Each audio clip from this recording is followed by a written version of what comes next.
Di akhir zaman, penduduk bumi akan digonjang-ganjingkan dengan kemunculan sosok makhluk yang sangat menakutkan. Ia akan menyesatkan umat manusia yang ada di bumi. Sosok tersebut adalah Dajjal. Dajjal adalah keturunan yang dilahirkan dari bangsa manusia. Munculnya Dajjal dengan tujuan akan menyesatkan umat manusia, dan ini merupakan awal petaka bagi umat muslim yang beriman. Namun sebelum kita lanjutkan, bagi yang belum subscribe mohon klik subscribe, like, dan bunyikan tanda loncengnya agar tidak ketinggalan video dari kami selanjutnya. Jangan lupa share sebanyak-banyaknya ke teman kalian. Mudah-mudahan dapat bermanfaat. Amin ya robbal alamin. Sekarang mari kita simak ceritanya. Diambil dari kitab Fafiru Ilallah, bahwa Dajjal pertama muncul yaitu di wilayah Khurasan. Khurasan adalah sebuah provinsi dari sebuah negara yang berbatasan dengan wilayah Republik Turkmenistan di sebelah utara, dan di sebelah timur berbatasan dengan Afghanistan.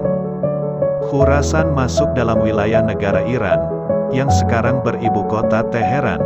Dajjal ketika pertama muncul, tingginya 10 diro atau kurang lebih 5 meter. Tentunya itu melebihi ukuran manusia pada umumnya. Pada awalnya Dajjal muncul dengan berperilaku seperti orang solih, dan dia juga pandai ilmu agama seperti halnya para alim ulama. Dari situlah Dajjal mulai banyak pengikutnya. Setelah mempunyai banyak pengikut, akhirnya Dajjal mulai mengaku jadi nabi. Bagi orang muslim yang beriman, tidak akan percaya dengan pengakuan Dajjal itu. Pasalnya mereka tahu bahwa Nabi Muhammad adalah nabi terakhir yang diutus Allah.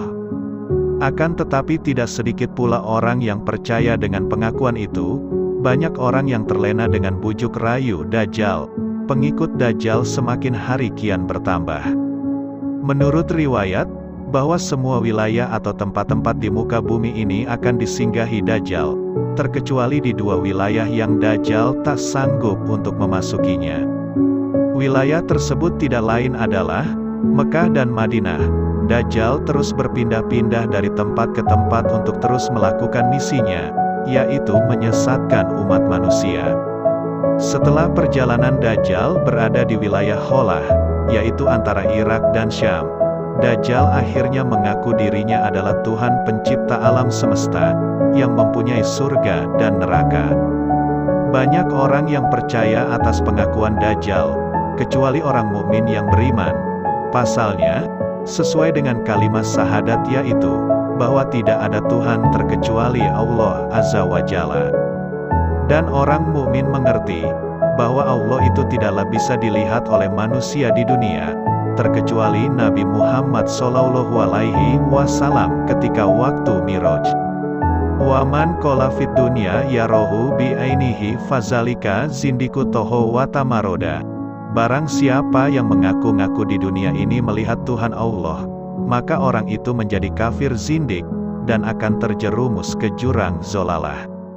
Setelah Dajjal mengaku jadi Tuhan, tubuh Dajjal menjadi semakin tinggi besar hingga tak terkira, bagaikan raksasa atau monster yang sangat mengerikan. Dajjal kala itu menjadi momok yang paling menakutkan. Tulisan kafir yang ada di keningnya semakin jelas terbaca walaupun dari kejauhan. Akan tetapi tidak semua orang bisa melihat tulisan itu, melainkan hanyalah orang-orang mukmin yang beriman. Dajjal diciptakan Allah mempunyai kelebihan sihir yang tidak dimiliki oleh manusia pada umumnya. Kelebihan-kelebihan sihir yang dimiliki Dajjal diantaranya yaitu bisa menghijaukan lahan yang kering dengan sesaat, menghidupkan tumbuhan yang sudah mati mengering dengan seketika, bisa memerintah turunnya hujan, membuat air sungai atau danau seketika menjadi kering, ataupun sebaliknya, sungai atau danau yang kering seketika mengalir banyak air.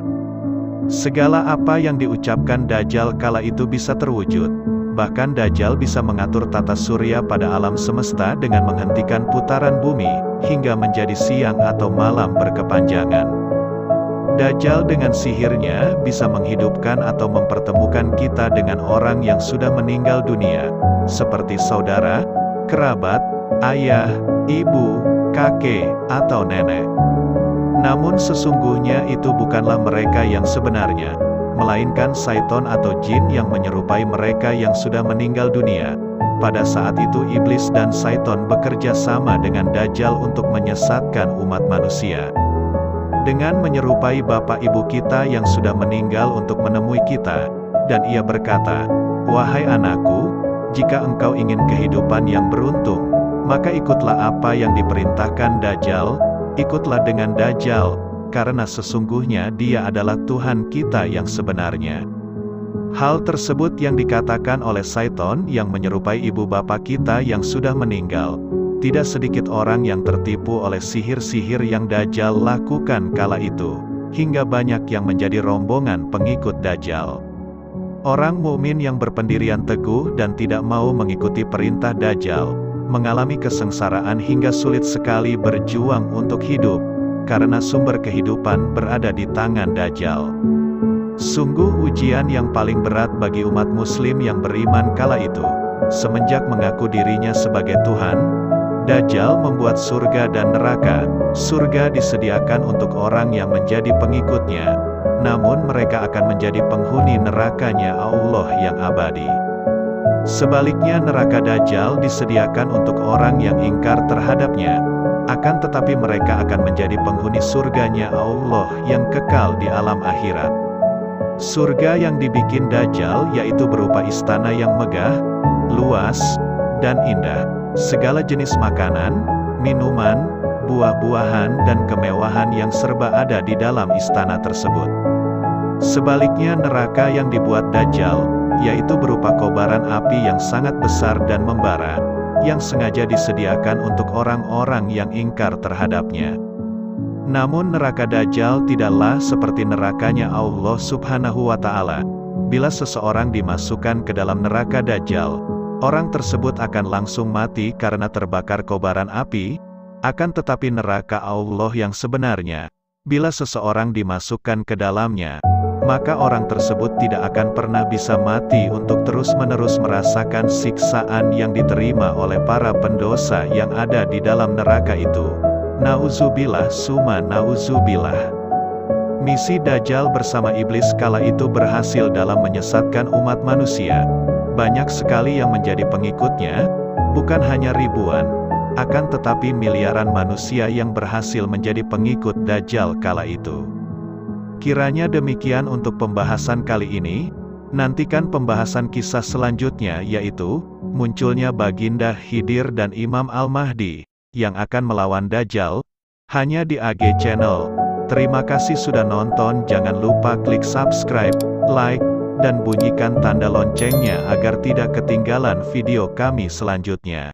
Terima kasih.